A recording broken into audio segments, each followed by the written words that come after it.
So I guess this is technically going back to your high school days.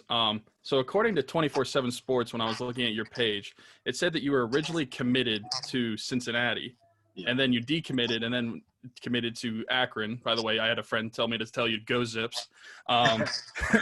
But so I just want to know, what was it like making that decision? What went into it? What was going through your head at the time? My biggest thing, what's not on there is that I decommitted from Cincinnati in the mindset to go to USF. I was talking to coaches there. They was really high on me. I was talking to my mom. I would have been like the first kid from the family, like really going far for college. And it was kind of like a scare factor kind of for her. And I just wanted to be more comfortable for her and just be close to the home, and USF and Cincy in the same conference. So I thought like it really wouldn't be too much big of a change, honestly. And so I decommitted, went to official visit to USF, enjoyed the official visit. D coordinator wanted me to commit. Wanted there the head coach commit. He didn't allow me to. Next day, fired the D coordinator and a couple other guys on the defensive staff, and that was my offer. And then late January, right before kind of signing day or signing month, Akron came, Appalachian State, and I just took the visit to Akron and heard about Coach Amato. How he was like a legendary coach at Florida State, and just thought for just being a linebacker is probably the best bet for what I had. So I went with Akron. Cool. So since we're talking about Akron and the MAC, this just popped in my head. What was it like with the MACtion? I mean, I know it's famous for playing on the weekdays, like Wednesday, Thursday night games. What was that like compared to playing on a Saturday? It's different. It's honestly different. It's kind of, you have to kind of get in the mode because you're sleeping in the hotel like on Tuesday night, playing on a Wednesday. So it's kind of like a psychological thing when you used to going somewhere on Friday, spending night Friday, playing a game on Saturdays, having that college football vibe. But at the end of the day, it's still football. It's still a game. So once you're out there and just at pregame or warm-ups or anything like that, you just kind of get in the mode to play football. You just feel good. You feel happy with all your brothers. So after a while, it just became a norm. And I kind of enjoyed it because it's MACtion. Like, you're the only team in the conference on TV at the time. So it's dope to get, like, TV time when usually you don't on, like, a regular Saturday. Yeah, Smitty and I are bettors, so we definitely love the MACtion during the week. It's something to bet on during the week. Degenerates, man. Yeah. Yeah, I feel you. It's the best games, honestly. It'd be some close games. It'd be some wild games. Oh, yeah, there's a lot of fun in those games. Exactly. Football, you have your senior season, and then you start preparing for the NFL draft. So what was that whole process like for you? It was exciting. I had a good friend, Jatavius Brown, went before me. Kind of taught me through his process, told me how stressful it was. And it did have some stress to it because you hear so much. You always traveling, you just constantly grinding. But I kind of just embraced it. I kind of just enjoyed each moment and kind of just maximizing each moment because it's like a one-in-a-lifetime thing. Not many people even have the chance to even prepare for this type of opportunity. So I just kind of just really enjoyed it and just really just thank God for the blessing of just allowing me to be in this position.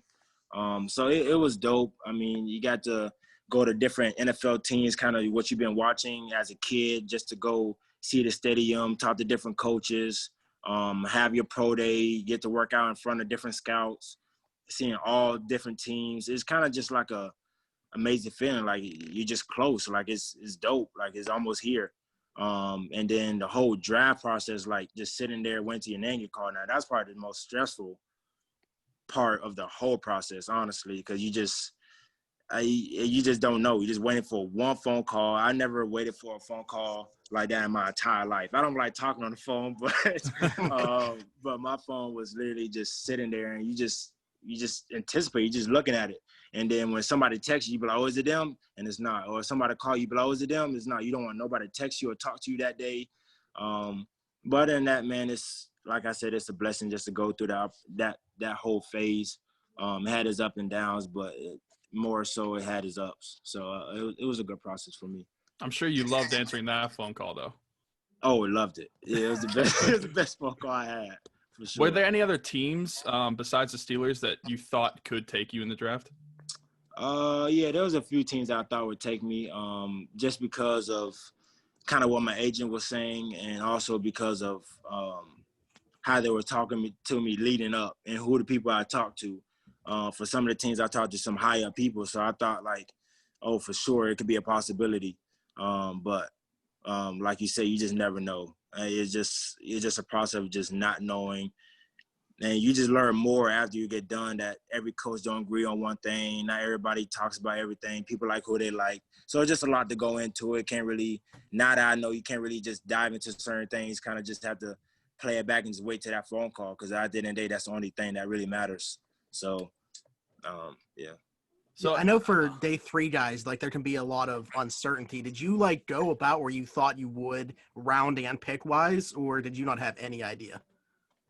I was actually told I was gonna go earlier. I actually told I was gonna go like between the 3rd and 5th round. That was kind of like my projection.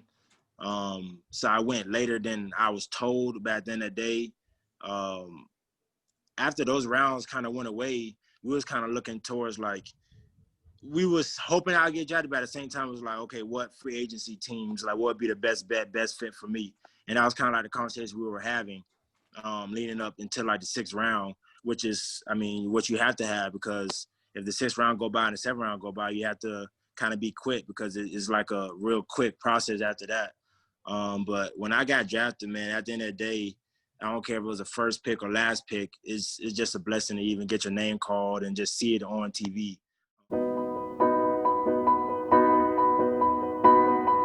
Seeing this last year at Christmas time, you paid off the layaway debt of 60 Florida families around Christmas time.